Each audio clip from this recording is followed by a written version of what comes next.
环球大战线深入世界最前线，全球各地的观众朋友，大家好，我是叶思敏，先欢迎来宾陈立伟、蔡正元、蔡委员。思敏好，大家好。国际情势专家赖岳谦老师。主持人好，观众朋友大家好。中华战略学会资深研究员张健老师。主持人好，各位观众大家好。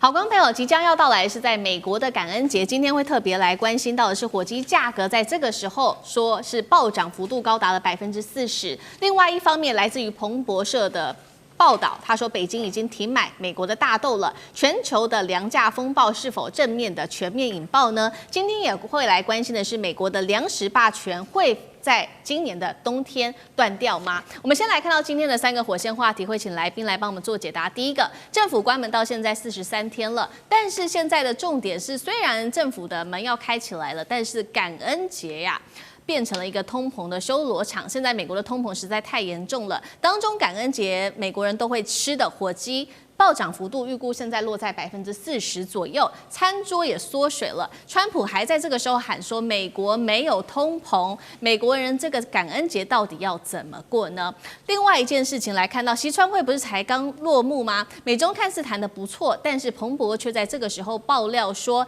北京突然踩刹车，不买美国大豆了。为什么会这样子呢？中国为什么在第一时间突然间转向了？那么美国的农产品还是在中国的战略名单上吗？最后一个问题，今天来关心中国，同时对美国大豆跟巴西的大豆亮起了红灯，但是却是用比较低的价格来大举扫进了阿根廷的低价货，是在重塑全球的大豆供应链吗？美国在这时候还能掌握得住所谓的粮食定价权吗？还是在中国手里呢？今天会就这些议题来一起做关心。好，赶快来关心的是政府关门到现在43天，终于最新消息来自于众议院的投票已经通过了，会来重新开门。不过12号这一天要等到川普正式的签字，才可以确定是开启了门。那么美国公务体系才能够恢复正常的运作。但是即便开门，现在美国人民要面对的问题，刚刚提到的就是通膨了。尤其现在感恩节将至，我们赶快来看看目前在整个吃饭上面来说，对美国人是最有感的，因为涨幅是最多的。光是今年9月份的涨幅高达了将近3%。但是我们来看到2020到2024年这4年之间，食品的总成本竟然暴涨幅度高达了23%，其中美国人在感恩节会吃的火鸡因为今年也受到了禽流感的影响，所以鸡只剩下1.95亿只，创下40年的新低，再加上通膨导致这个火鸡的价格刚刚提到了暴涨幅度高达了40%，在这个时候，沃尔玛赶快推出他们的感恩节套餐，当然里面会有火鸡那么即推出的这个套餐是$40，他们说呢，这个$40的套餐可以供给美国的一个大家庭，大约10个人一起来做享用，换算下来$40，10个人，一个人只要付4块美元，也就是新台币大概100出头就可以吃得到了。但是媒体也在这时候很酸说对啦，价格是很便宜没有错，但是呢，你这个分量是完全在缩水，变成了一个减配的菜色。在这个时候，川普还是很自豪的说，沃尔玛推出的这个套餐$40比去年还要便宜5%，都是它的政绩，因为现在美国几乎是没有任何通膨的问题。CNN 在这之后很酸川普，他说，你都感受不到吗？现在美国境内通膨居高不下，美国人接下来恐怕欠债，更多人将会一无所有。而确实，财长贝森特在美国内部早就已经感受到这个通膨的压力，所以他也开始喊话，要针对重大的宣布，他说要针对这一些美国不产的商品价格来做这个压低价格的动作，包括了针对咖啡跟香蕉等等，还有针对牛肉的价格最近狂飙，他说要来做一个调查。所以节目一开始要来特别请教赖老师怎么看了。感恩节逼近，美国政府刚开门，但是火鸡价格暴涨了40%，食物成本刚刚说了4年暴涨23%，美国人在今年的感恩节得承受多大的压力？首先谈一下这4年以来食物的成本，您提到了说暴涨的23.6%，这不完全都是川普的错因为这里面也有一大部分是拜登本身的问题。为什么？因为拜登任内的时候，他几乎推的是无限量宽松当然这有点是夸张的一种表示，但是这表示说，拜登在他4年的任期的时候一直印钱，他不断的印钱，他一直在发行公债，其实大家都看得出来啊，也就是说，他发行了大概1万多亿左右的公债，那就当然你的钱一直在印，一直在印，一直在印，那当然这个通货膨胀也会被你的这个太大量的这个 M2啊进入市场所拉起来，所以我觉得拜登在这个部分要负很大的一部分责任。接着就是川普要负第二部分的责任了，也就是说，今天美国人为什么会过得那么苦？那就是那就是特朗普了。特朗普上来了以后，他天真的啊，我讲是太天真了，他天真的以为说关税真的是出口商来支付，他天真的认为，但事实上是所有的证据都已经告诉你说，进口商负担了50%以上，甚至到60%。而零售商就是通路商负担的30%，所以出口商顶多负担1%不到。那这样的一个情形下的话，很明显的就是刚开始这些通路商也好，进口商也好，他因为仓库里面还有一些积压，他可以把物价没有调得很大，可是他没有多久他就开始调整物价了。所以我们大家都看到，当特朗普在定的那个物价的时候，其实在特朗普定不到的地方，物价已经悄悄的在往上走了。好，那等到再过了一段时间以后，这个通路商本身他也受不了了，他开始转嫁到这个消费者身上了，物价就全面性都在上来，这个已经是更为明显了。现在的 FED 的估算是下半年，也就是从现在开始一直到明年。如果关税不变的话，那整个都会反映在消费者身上，所以这个关税会几乎全部都反映在消费者身上，物价还会有一波的涨势。那这个对联准会在控制这个它本身的要降息这个部分难度就很高了。对，所以目前估计很有可能年底才会有一次，也可能如果物价还是控制不了，一次都不降。好，现在美国的感恩节为什么会被凸显出这个问题？我倒觉得要注意一个问题，第一个就是沃尔玛它本身知道川普不会去吃那个40块的套餐，所以他推出阳春版的套餐，忽悠这个川普，川普也很开心的被糊弄过去了，说你看这个完全没涨价。其实大家都知道中产阶级快速的流失，当然还有您谈到的禽流感，可是禽流感的问题不是不能解决啊，你可以透过进口来平衡你的这个火鸡的物价的问题啊，但是你的关税摆在那里，你如何能够解决这个问题？所以所有的错都是川普的错嘛，还看不出来吗？那但是川普很容易的被沃尔玛忽悠，沃尔玛很厉害啊，他糊弄川普的本事一流。好，我们一方面是看到这个感恩节将近，美国的通膨问题是让这个川普，我相信他已经暗自的感到忧心。那另外一方面，我们来看到的是对外中美的这一场大斗战火，竟然在这个时候开始升温。因为原本说这个习川会之后看起来中美之间谈得不错，中国在习川会后不是承诺了吗？说会买美国大豆，那量是说年底买1200万吨，那么接下来之后会再持续的加码2500万吨。结果来自于彭博还有其他外媒的最新的爆料说，北京已经停买了美国的大豆。那专家就说了，原因是因为美国的大豆虽然说已经恢复出口给中国，但是还是会被课征13%的高关税，那么还是会让大陆亏本的。所以说，大陆其实没有理由一定要买美国的大豆，而且从过去的历史，这也可以证明说，中国大陆在大豆这方面是很有底气的。今年5月停买了美国大豆之后，大陆是立刻转向了巴西，那么狂买前9个月的这个量达到7200万吨，当时买这个巴西的大豆的占比高达了70%，没有想到在这个时候，巴西竟然趁机哄抬价格，每吨价格从580变成650美元，这让中国很火大，于是宣布12月到明年的1月。巴西的大豆订单要全面的暂停。那中国的底气来自于他自己有战略的储粮4500万吨，说可以撑半年之外，他们也可以跟这个阿根廷来扫货，因为阿根廷已经取消了它的出口税哦，所以大陆是立刻扫了130万吨的这个阿根廷大豆，比巴西便宜了整整每吨200美元，11月就会到港了。委员如何看这个川习会之后中国的这一步？我觉得彭博社这个爆料是有问题的哈。第一个就是说，中国停买大豆，停买美国的大豆，都还没开始买，什么时候会有停买的问题呢？对呀，根本动都还没动。那我跟各位解释哈，买大豆跟我们到超商去买一个便当性质是不一样的。通常这种大豆商是要先订到船舱，先订到船舱，它有点像旅行社，我订不到机票，我怎么带团出去啊？啊，它一定要全世界可以运的这种散装货哈，才不过3000艘。你没有事前订，你到年底你到哪里去订啊？所以假设是习川会啊，开完会好了，那这些开始觉得可以买了，我去下订单船，至少2个礼拜啊，然后2个礼拜已经到了11月下旬了嘛，那下旬了以后开始要进货的时候，从巴西订，搞不好现在还在下订单而已啊。对，从美国搞不好现在还下订单，所以根本8字都没一撇了。什么叫做停买大豆呢？我知道有很多的大陆的大豆进口商都还在帮忙到处在找船啊，但是有人说运费突然间贵很多，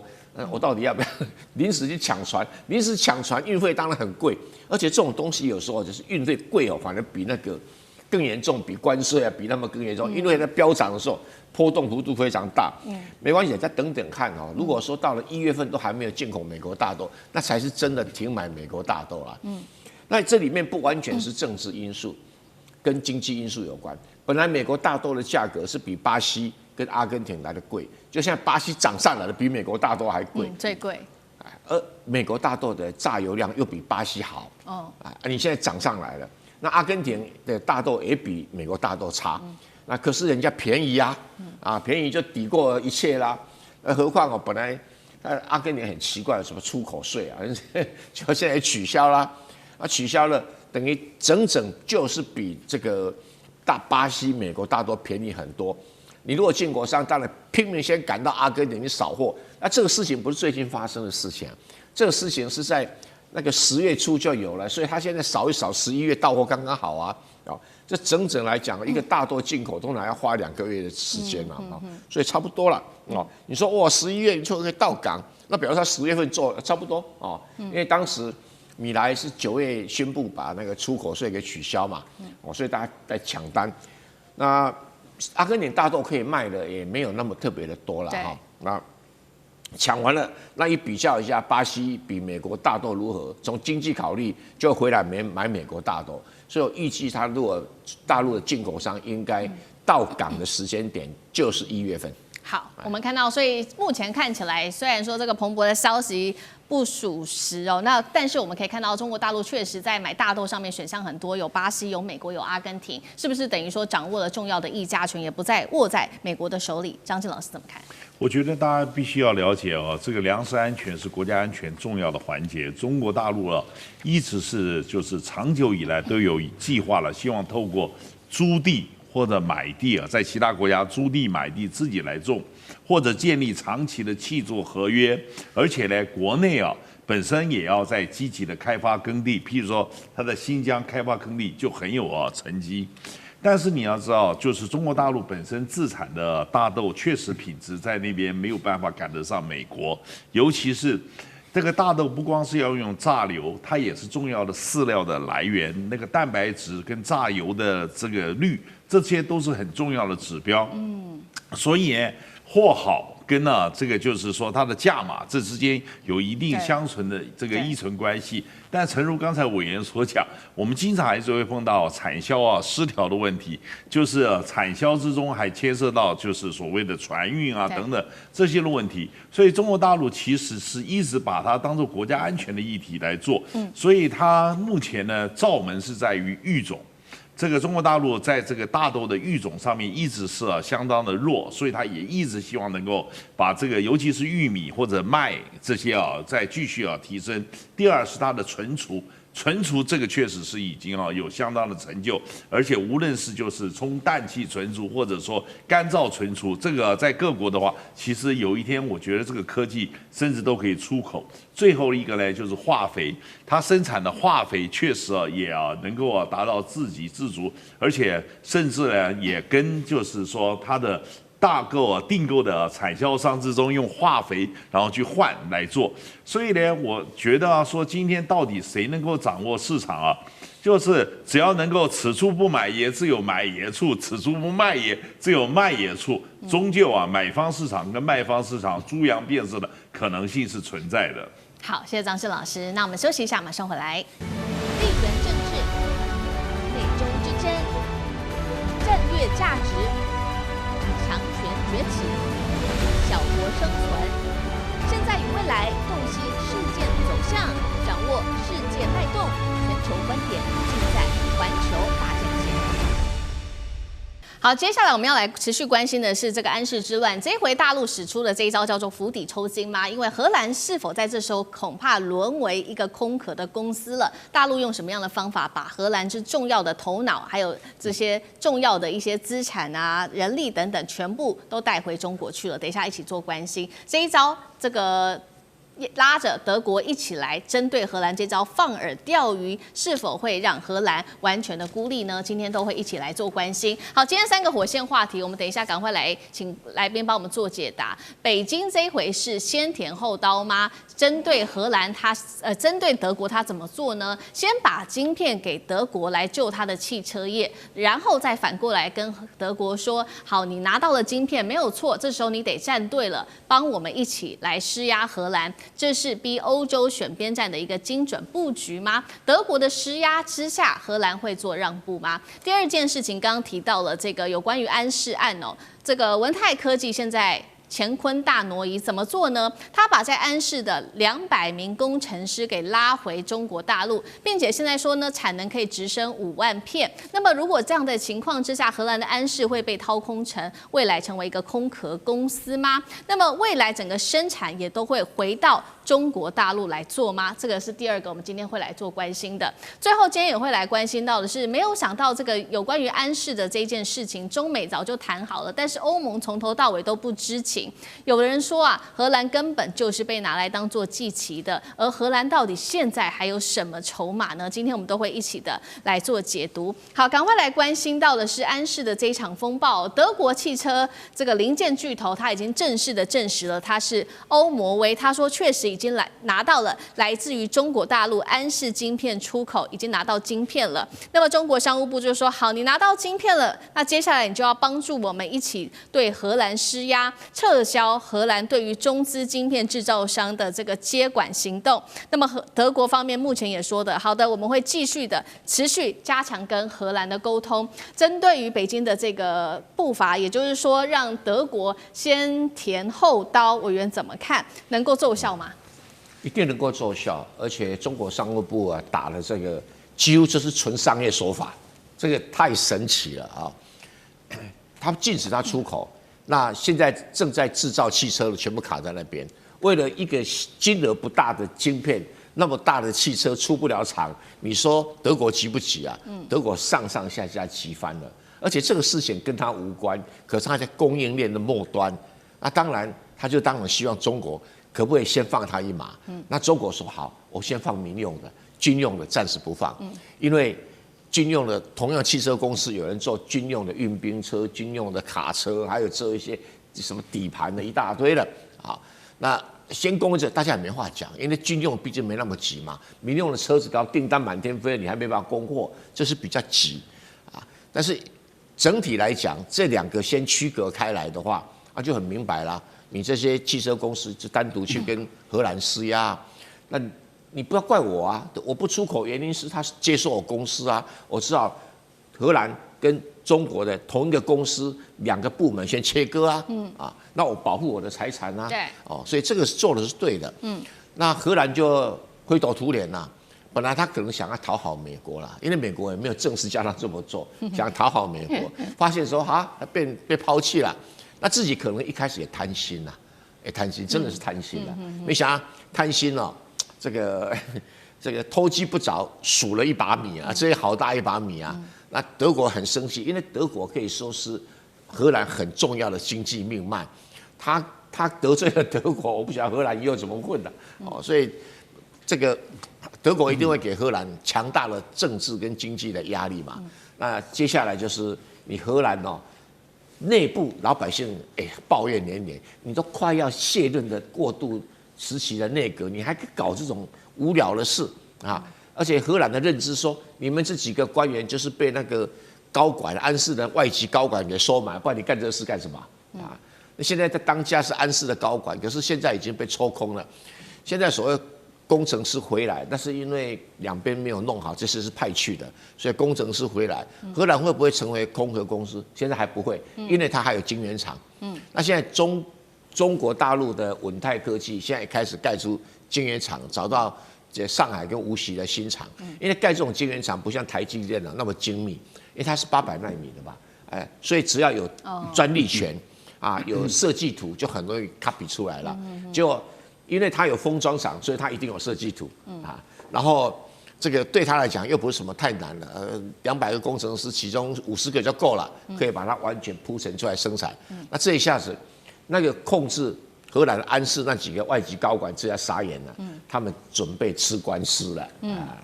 好，我们所以持续看到，那所以接下来，如果中国大陆早就已经持续的在布局，刚刚委员帮我们提到，除了建晶圆厂之外呢，赶快来看到是中国的前吞大挪移用了哪一些方法，被外界视为这个叫做教科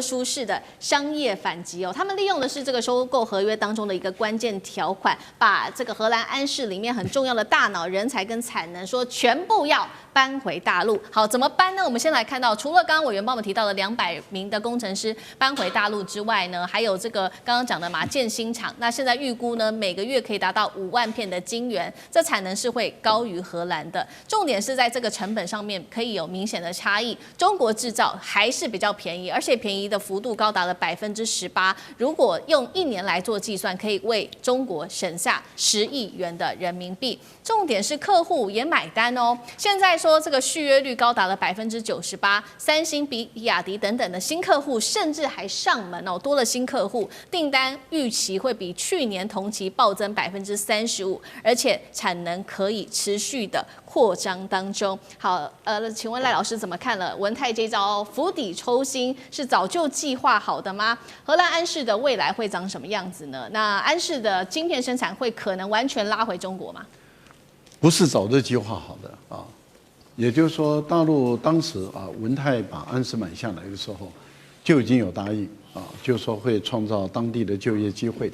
所以他们的工程师绝大部分的，除了少部以外，那都会留任，然后中国大陆也会派他们的管理人才还有工程师到这个地方来服务，因此就业机会会增加。第二个就是税收，对荷兰来说是一件好事情。而且让荷兰有更大的这个影响力，因为它影响到全世界的汽车工业嘛，所以它都有更大的影响力。这个是一个中国赢、荷兰赢、世界各国都赢的一个局面。但是问题就在于，当荷兰有歹念了以后那情况就变了。那情况变了，换言之，也就是说，我们刚刚讲的，它的晶圆是很大的，所以这种成熟制程的技术，中国大陆并不缺。对那这个能力是没有问题的。那经过这么多年从转亏为盈的过程中，中国大陆的工程师早就掌控了这些所谓的设计的技术了嘛。好，另外一个部分里面就是安氏是文泰的一个子公司，而且文泰是100%的所有的资金所拥有的，所以它的智慧知识产权并不归荷兰所有，它是归文泰所有。那因此，当荷兰想要心生歹念的时候，当时中国大陆很早就已经放出一个讯息，而这个讯息并不是阴谋，是阳谋，直接告诉你安氏，也告诉你荷兰政府，说中国有底气，中国有筹码，已经把你讲得很明白了，你卡不住中国，而中国会完全可以卡住你。换言之，也就是你现在所看到的，也就是生产线拉回中国来，封装封测本来就在中国嘛。对。所以封装封测在中国，所以中国也可以用封装封测来卡你，而且人才可以卡你，中国自己也可以把它整个生产线转移到中国来。那这样的话对大陆更有利，可是对你荷兰不利因为你的就业人口变成从在荷兰移到中国来，那它的税，它本身的带动的地区的繁荣，那就不再是你荷兰了，反而是在中国了。对，而且如果它的营业额都移到中国来的时候，税收就是中国政府收了，而不是你荷兰政府。荷兰听不进去嘛，他认为没有问题的。可是当时中国就在荷兰动手的时候，就出了一招，这一招就是要求安氏的所有的员工，不准听荷兰政府的，要听中国的，因为中国是100%的这个完全有的资本，所以等于是在荷兰工作的所有中国籍的员工不需服从荷兰的命令。那这讲得很明白了。那如果荷兰籍的安氏员工愿意到中国来工作，中国也欢迎嘛。那我们也看到了，事实上在签证前一段的时候，对这种专技人才的签证基本上是放宽的。那当然，当你本身僵持不下的时候，把工程师全部都抽调回来，这个本来就有这个权利，那也有这个条款。那整个工程师就回来。我相信也可能有一些荷兰籍的工程师，也说不定。这个只是我们没有看到内部的消息，也说不定跟着到中国大陆这边来工作。那请问你，那你荷兰就空了嘛？所以并不是早就计划好，是事实上，也就是我们都希望创造双赢多赢的局面。可是你荷兰执迷不悟的时候，那就对不起了，那就全吃了。一旦全吃了，坦白说也没有违反合约嘛，因为是你自己搞出来的。好，这一场安氏之乱哦，在这个荷兰的作乱下，我们可以看到中国就决定把所有的重要的资源是全部搬回中国大陆了。那对荷兰来说，在经济上其实没有任何好处的。但是如果以外交的角度来看，对荷兰是否也没有任何的好处呢？因为现在看起来，美国似乎也没有把荷兰给放在眼里哦，而且还被视为是沦为美中大国交易的一个炮灰。为什么这么说呢？因为我们来看到是美国议员当时在质问白宫的时候说，你们在跟中国大陆谈判的时候有告诉欧盟吗？结果欧盟的高官反应是说，他们完全不知情。代表说这个荷兰其实也被蒙在鼓里。那现在不仅还要面对大陆的强硬的施压，还有德国跟欧盟内部也对他不满，还有美国的背弃，荷兰手上到底还剩下什么底气跟筹码？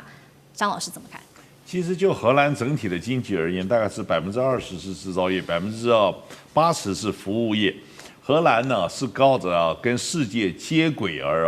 贸易兴盛起来。你问他说荷兰现在手中还有什么牌？荷兰确实还有一些大厂这个 Royal Shell 皇家壳牌的石油业，飞利浦这是电器的制造业，福克这个飞机这个制造业已经式微了。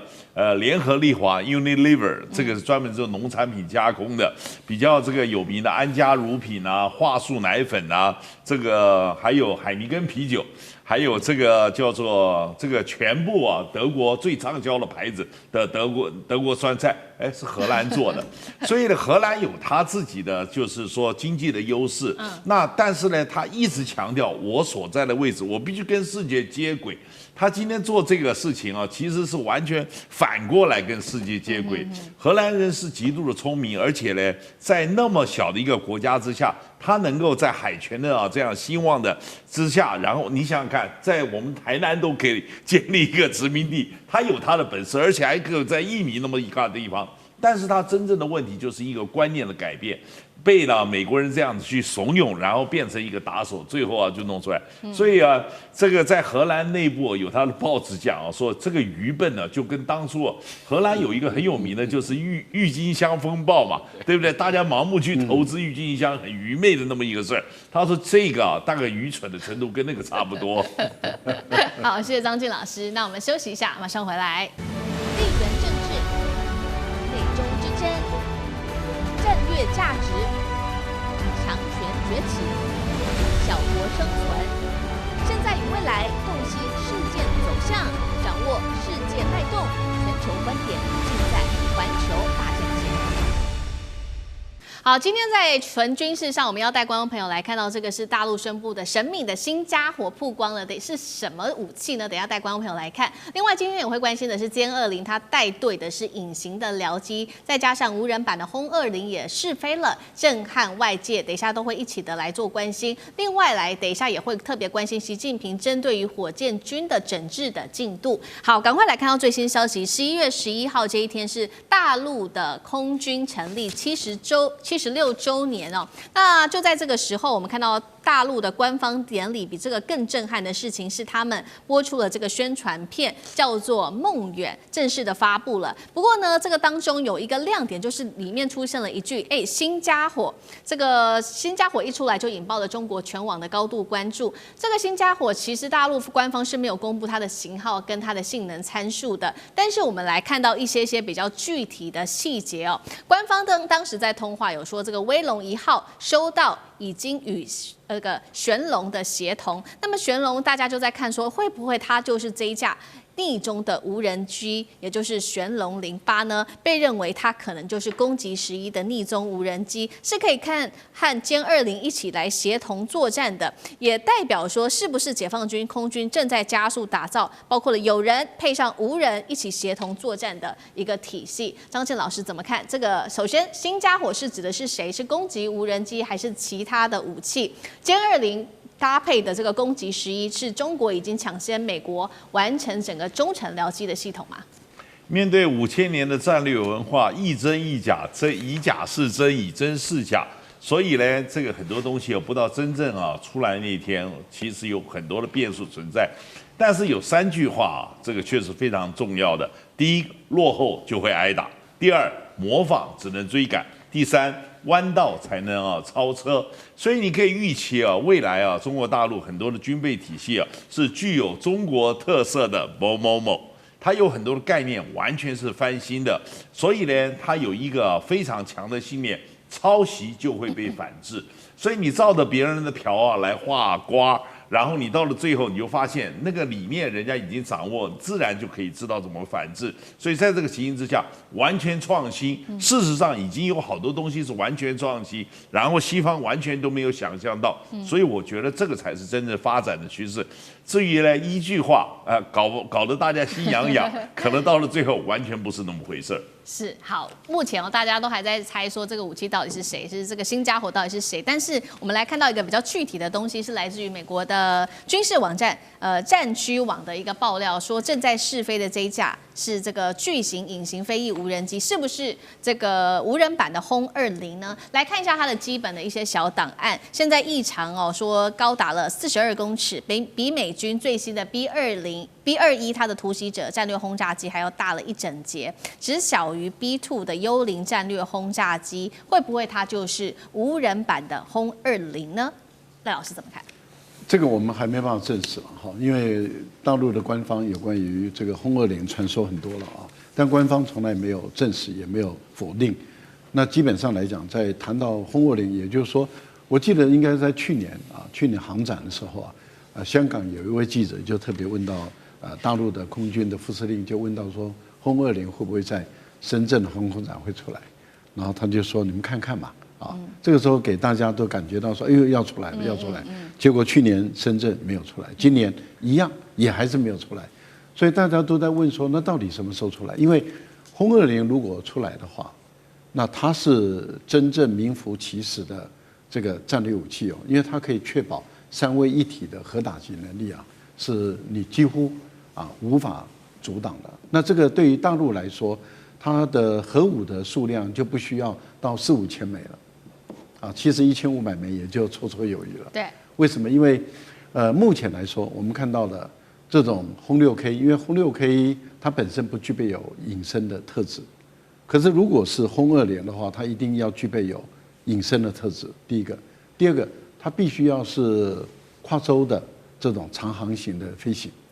所以它的块头一定要很大，它本身的这个燃料一定要能够供应它到任何一个地方去进行这个你永远无法知道它在哪里，可是它随时可以用核弹来打击你，这是由空中来打击你地面的这个这种战略的设施，不管是战术性的打击或是战略性的打击，因为我们都知道所谓的战略性的打击就是打大城市，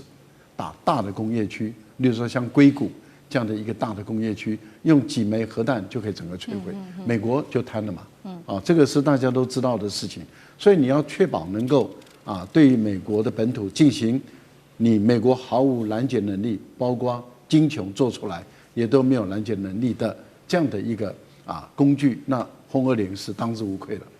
那问题就是在于什么时候出来，而它性能会不会超过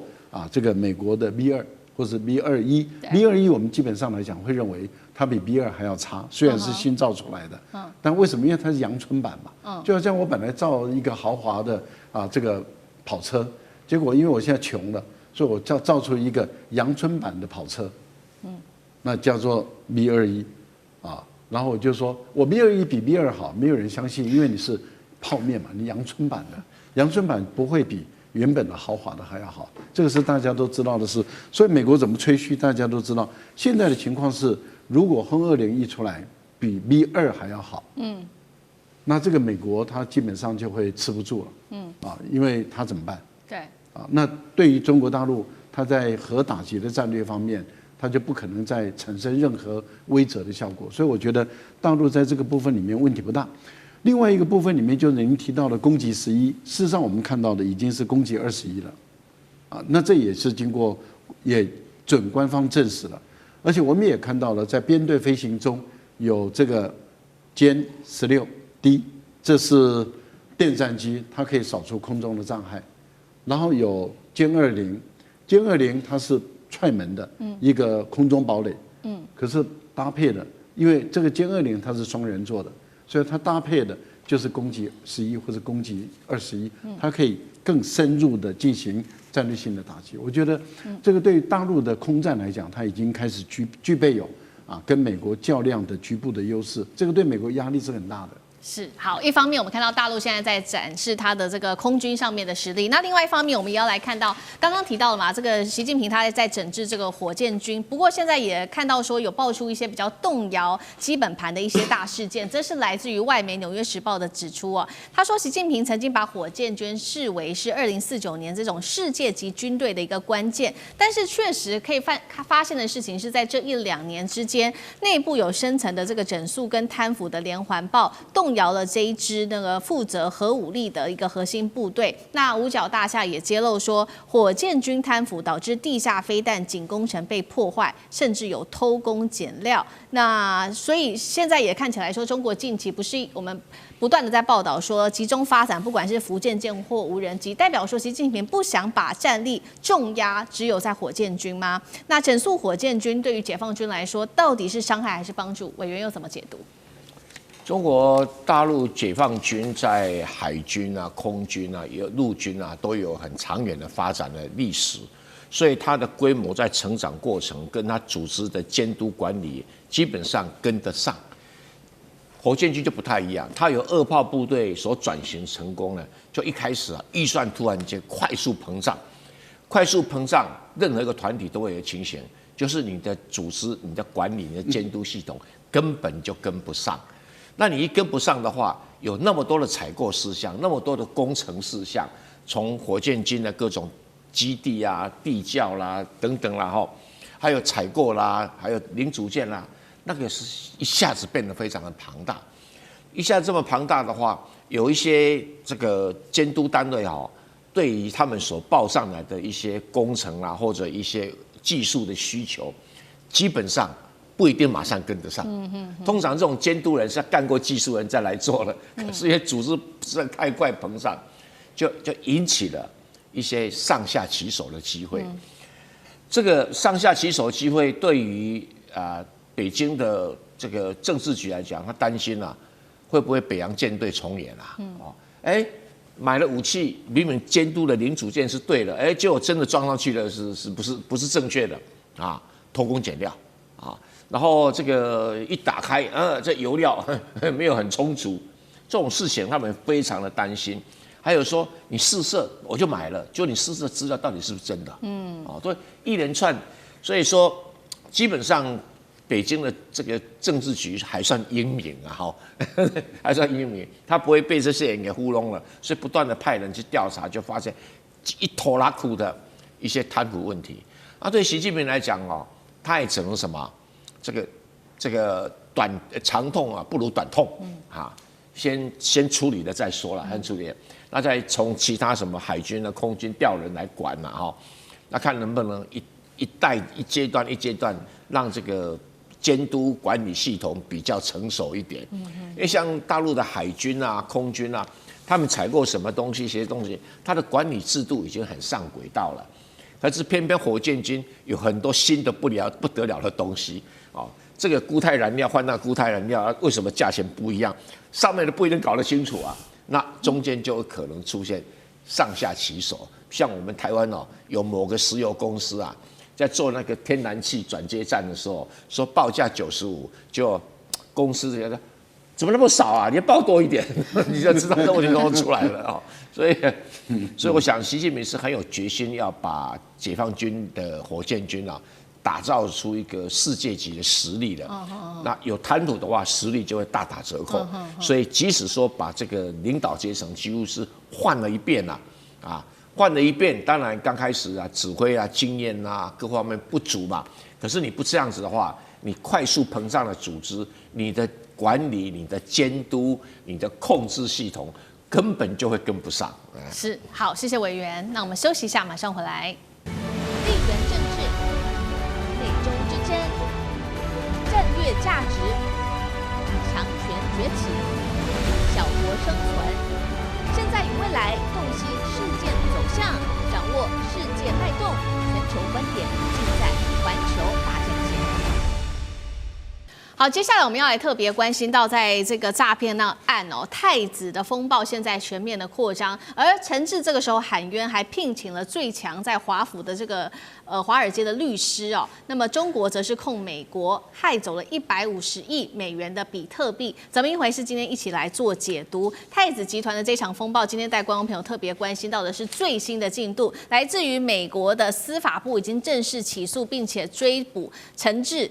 并且扣押它的市值高达了150亿美元的比特币。财政部是这样说的，他说江太子集团已经把它列为是一个跨国的犯罪组织了，并且呢，他会针对他在全球146个实体跟个人来实施一个金融制裁。当然了，太子集团是立刻的正面的开战反击，公开呛美国司法部。他说呢，陈志并没有犯罪，美国你才是这个夺财抹黑。那么另外一方面，他也说呢，正式的要来挑战美国司法部的这个没收令。我们要赶快来看到更狠的事情是，陈志这个方面是直接聘请了华尔街最重量级的顶尖律师团来处理。这个顶尖律师团过去有哪一些很重要的背景呢？包括他曾经揭露全球450个重大案件，200多个国际仲裁，在反洗钱诈欺这个方面是非常有经验的。那么最新呢，陈志的律师团已经要求了，说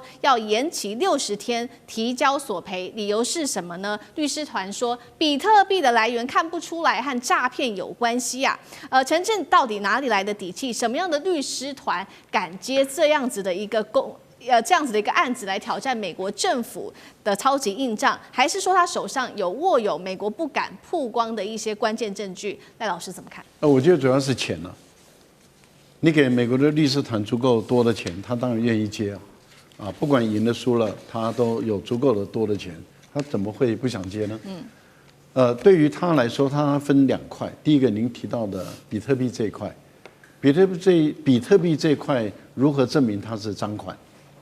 这个是比较有趣的一件事，因为它是保密货币嘛。那保密货币的话，你把它没收冻结，那这个本身有没有问题？那中国大陆对这部分你也有意见嘛？因为我们都知道这个陈志，他本身的所领导组建的这个诈骗集团，当初就是在缅甸被端窝的嘛，被端了以后逃到海外去。那他本身的诈骗的主要的受害者是中国人为多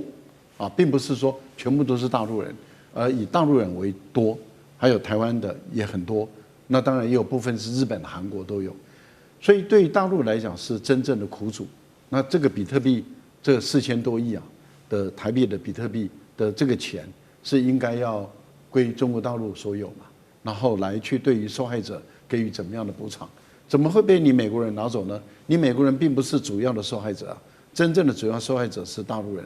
所以大陆跟美国在争的是这笔钱，你不能黑吃黑，这笔钱我们还有的账要算，这是第一个。第二个呢，就问的是陈志本身是不是犯罪集团？对大陆来讲也没有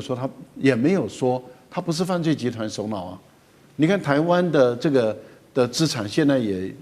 也在查的过程里面，所以我个人认为陈志他现在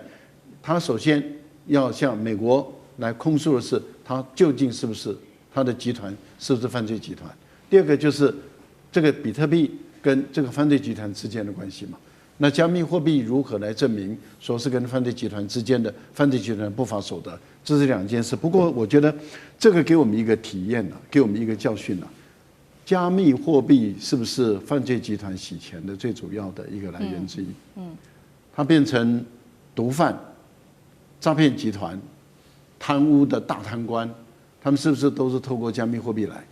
所以我觉得加密货币这个管理啊，事实上是应该要考虑到它的道德性的问题、正当性的问题，不能够把它当成一般的货币。我觉得这个是有问题的啊，是，不然的话，你这个国家的腐败，你永远没办法解决嘛。对，好，一方面我们看到大陆现在这一回跟美国讲说，你不要黑吃黑哦。针对比特币的这件事情，他们觉得说美国做了非常多的手脚。大陆的指控，官方指控，我们赶快来看，这个是大陆的中国国家级的网安单位，它是国家计算机病毒应急处理中心。好，赶快来看到他怎么指控。他说，美国政府啊，你这个2020年底就用国家级的骇客直接窃取了陈志的矿池比特币超过12万枚。更离奇的是，你窃取了这些比特币之后，你就多年来把它那边放在那边，完全不动它。而且陈志当时也多次的